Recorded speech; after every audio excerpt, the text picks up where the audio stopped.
They tell you the screens are the enemy. Your phone, your laptop, your TV. You've probably said it to your own kids. But here's what almost nobody in a white coat will admit to you. The things wrecking your vision the most aren't the glowing rectangles. They're small, ordinary habits you do every single day and never think twice about.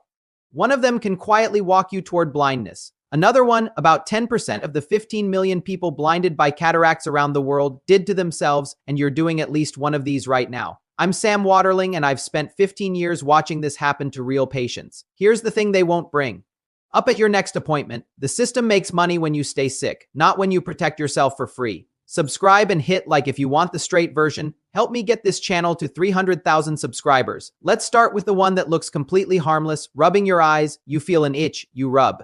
And what's the big deal? Everybody does it. But stop and think about what those hands were touching a minute ago. A door handle, your phone, money, a keyboard, they're not clean. When you rub, you're taking whatever bacteria and dirt is on your fingers and pressing it straight into your eye. That's how you get bacterial conjunctivitis, an infection of the thin, clear tissue that covers the white of your eye and the inside of your eyelid. Redness, discharge, misery, and you did it to yourself. Now take it further. If your eye was recently operated on or you took any kind of hit or injury to it, rubbing means you're mashing a fragile, healing structure and handing an infection a wide open door. But here's the part almost no one warns you about. Big studies published in the journal Cornea and in the Journal of Cataract and Refractive Surgery show that chronic, repeated eye rubbing can actually trigger a disease called keratoconus. Let me put that in plain terms. Keratoconus is progressive weakening of the cornea, the clear dome at the very front of your eye that focuses light. Over time, that dome thins out, loses its strength, and starts bulging forward into a cone shape. Your vision distorts and blurs, and in the worst cases, it takes you all the way to blindness. And if you already have keratoconus or even a mild early form that hasn't shown symptoms. Yet constant rubbing will push it into full-blown decompensated disease in almost 100% of cases. Think about that. Something as dumb and automatic as rubbing your eye can cost you the front window of your eye for good. This matters most with kids. They rub constantly and nobody stops them. So watch your own hands and watch your children's. If their eyes itch, don't let them grind away at them day after day. Find out why they itch. Is it allergies? Is it conjunctivitis? Is it another infection? Treat the actual cause. I'm not telling you to never touch your eyes. That's fine. I'm telling you a chronic rubbing habit is the thing that turns dangerous, which brings me to the next thing you're probably ignoring: sunglasses.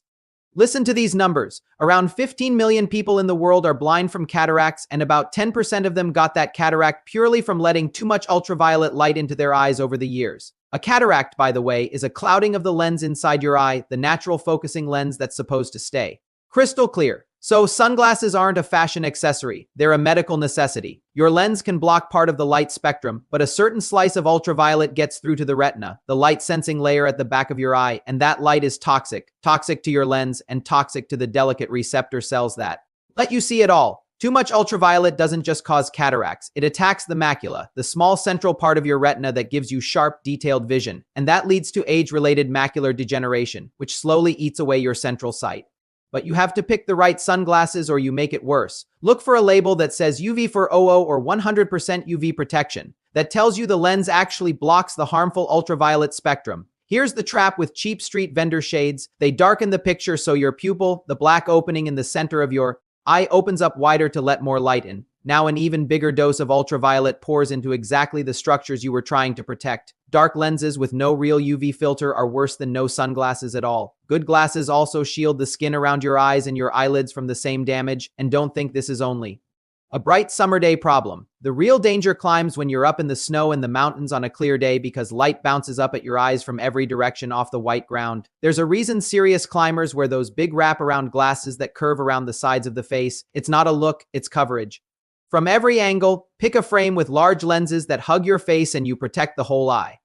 Now the third habit, contact lenses. Plenty of people wear them for years with no trouble and everyone knows the rules. Don't sleep in them, but you'd be shocked how many people break that rule constantly. So what actually happens when you sleep in your contacts?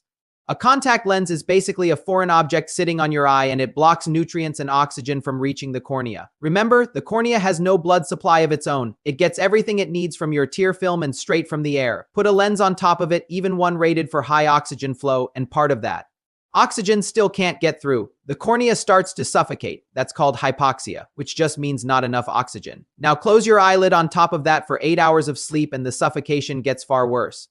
When the cornea is starved like that, it fights back by growing new blood vessels in to bring oxygen, tissue that isn't supposed to be there, and the risk of infection climbs because your tears aren't washing the space clean anymore. The harmless microbes that live on every eye surface can turn dangerous and cause conjunctivitis at best or keratitis at worst, which is inflammation of the cornea and a real threat to your sight. A study published in the journal Eye and Contact Lens in 2021 found that people who slept in their contact lenses had a keratitis risk 6 to 8 times higher than people who only wore them while awake, and 30% of the people surveyed admitted they sleep in their lenses, gambling on an eye infection every single night. So if you wear daily lenses, wear them for one day and throw them out when you get home. Don't stretch them. If you wear planned replacement lenses, respect the replacement date, keep them in fresh, clean solution, and check that the solution itself hasn't expired, and never ever swim in open water or a pool with your contacts in. Water is a source of infection. If one particular bug gets strapped between your lens and your cornea, you can end up with acanthamoeba keratitis, a brutal infection that in some cases leads to total loss of vision and the need for a corneal transplant. Parents, watch your kids on this one. No matter how mature your teenager seems, they're still a kid, and they don't always grasp the risk they're taking with their eyes. Fourth habit, and this is the one full of hypocrisy. We nag kids about screens all day, then set a far worse example ourselves: smoking. You already know it drives lung cancer. What you probably don't know is how directly it goes after your eyes. Here are 4 eye diseases smoking sets you up for. First, age-related macular degeneration. Again, an analysis published in the British Journal of Ophthalmology covering 40,000 patients found that smokers had roughly 2 to 3 times the risk of developing it. And here's the sting. The risk only came back down in people who quit, and not until 15 to 20 years after they stopped. Second, cataracts, tobacco.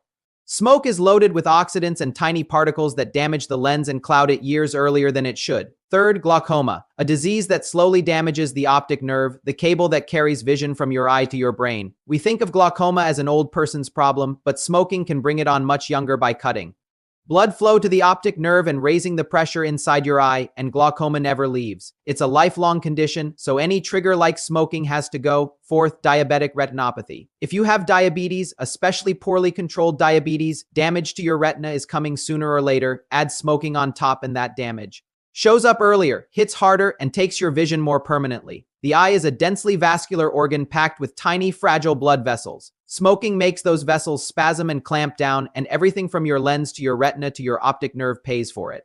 The fifth habit is the quietest one of all: going years without seeing an eye doctor. You figure, I see fine, nothing hurts, I don't need glasses, I drive and read no problem, why bother? But an eye doctor isn't just the person who writes you a glasses prescription. Modern eye care is high technology. In a few minutes, we can examine your eye down to the microscopic level and in most cases catch a disease before it causes a single symptom you'd ever notice. That's everything when it comes to conditions like macular degeneration, glaucoma, and cataracts. It's far better to catch it early and stabilize it than to meet a patient at the terminal stage when there's nothing left to do. And here's exactly why age is the part you can't ignore. According to the American Academy of Ophthalmology, about 40 to 50% of people who have glaucoma don't know they have it. We can't cure glaucoma. We can only lock it down and stop it from getting worse. So the stage we catch it at decides how much sight you keep. Your risk for all of this climbs sharply with each decade, and the symptoms and the way you respond to treatment shift as you get older. So tell me, how old are you?